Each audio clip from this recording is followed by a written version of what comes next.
Public speaking opportunities are just that, opportunities. Anytime you speak to a group, you have the opportunity to show that audience what you know.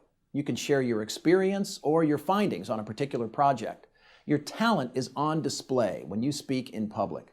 Also, public speaking engagements are opportunities for you to build your personal brand. You can influence how your audience will perceive you moving forward. So there's a great deal at stake when you're asked to speak to an audience. That's why the best speakers and communicators put a great deal of time and effort into every presentation. They're not just natural communicators, they're people who plan their work and work their plan. From the University of Maryland's Robert H. Smith School of Business, I'm Ken White. One of the best ways to take advantage of your public speaking opportunity is to follow the 5 steps to successful presentations. Let's start with number 1, you, the communicator. Think of the great communicators, people who really connect with their audiences. The great ones possess 3 elements: substance, style, and passion. Substance is what you say. It's the meat on the bones, so to speak. Is it obvious that you know what you're talking about? That's substance. Style is how you say it. Some people are outgoing and animated. Some are more reserved. Some rely on slides, while others interact with the audience when speaking. It's important that you put time and thought into developing your style, and it's important that you're comfortable with the style you choose. The third element is passion. Passion is what you convey, not just verbally, but non-verbally too. People love communicators who are passionate and enthusiastic. Without considerable practice and experience, it's a challenge for anyone to demonstrate substance, style, and passion. But try to see if you can conquer 2 out of the 3 at first. Then once you make it that far, you can focus on the third later. So the first key to a powerful presentation is you, the communicator. The second key is the audience. Today, in the world of freedom, the proudest boast is, Ich bin ein Berliner. Great communicators always put their audience first. They want to know details about the audience. Who are they? What do they know? What do they want to know? What do they expect? When thinking about your audience, it's important to remember that each audience member asks the same question: what's in it for me? Everyone in the audience, consciously or subconsciously, will ask themselves, why am I here? And what will I get out of this? You don't want to disappoint them. So know your audience before you work on your presentation.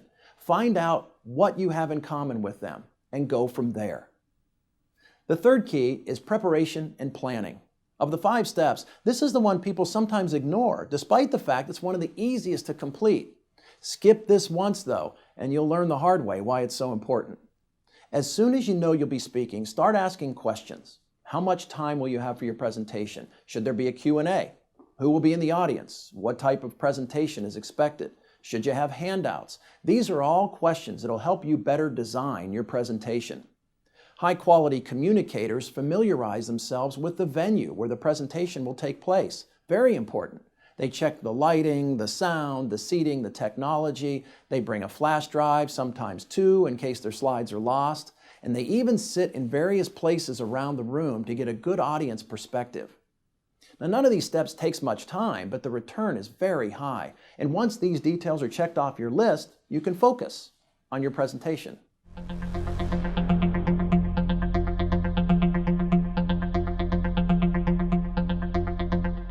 Step 4, killer content.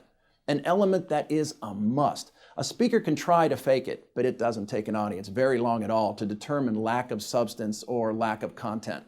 In general, audiences are pretty forgiving. They don't mind if a speaker seems a little nervous or if there's a technology glitch, but no audience will accept a presentation that lacks content. The audience places you, the presenter, in an authoritative position, so they expect results. They expect a presentation that's meaningful, current, and relevant, and it's your job to deliver. There are countless ways to pull killer content into your presentation. For example, when speaking to people in your organization, relate your content to the organization's goals, mission, and vision. Use internal data, information pertaining to your competitors, and best practices from your profession. And once you have solid content, you can support it in a variety of ways. For example, quotes. You can include a quote from an historical figure, a popular CEO, or a celebrity. People enjoy facts, lists, and data. Use this type of support in your presentation. It shows you've done your homework. Other tactics include tying your content into recent or prominent news coverage, relating it to the organization's bottom line, that's a can't miss, and one on which many communicators rely, storytelling.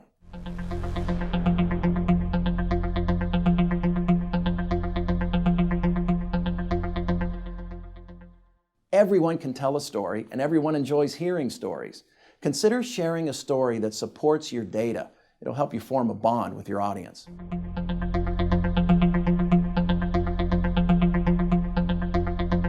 And finally, when it comes to killer content, don't go overboard. Limit your presentation to 5 or fewer major points. Audiences can't digest much more. It's difficult to limit yourself, but it's much better to be over-prepared than under-prepared.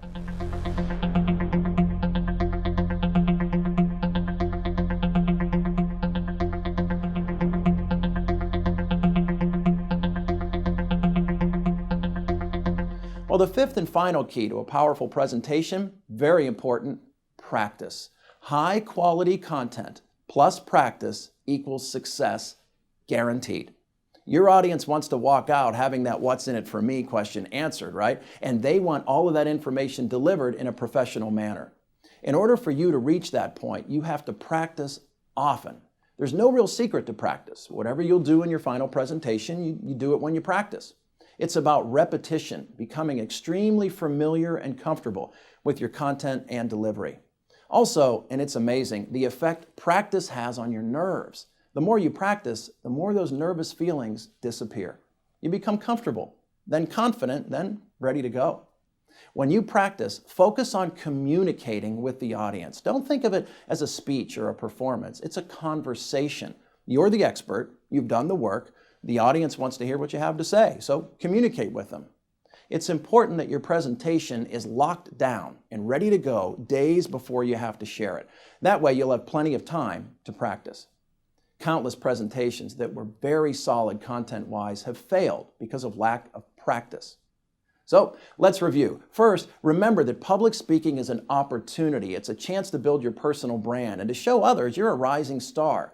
So go through the proper steps, the 5 keys, the powerful presentations. Those steps include you, the communicator. Bring substance, style, and passion to the table. Number 2, the audience. Be audience-centric and work to answer the questions your audience will have. Number 3, planning and preparation. Taking care of details. Check out the venue and plan your presentation. 4th, killer content. Audiences know great content when they see it, and they always appreciate it. And finally, number 5, practice. You've worked hard to bring it all together. Give yourself time to practice. You'll be comfortable when the time comes to deliver your presentation. Everyone gets nervous to varying degrees when speaking in public, but it's so much better to focus your energy on the opportunity you've been given. You're being asked to share your expertise with others, and that's an honor. By following the 5 steps to powerful presentations, you'll have a great experience, and with each new opportunity, you'll become a more effective communicator.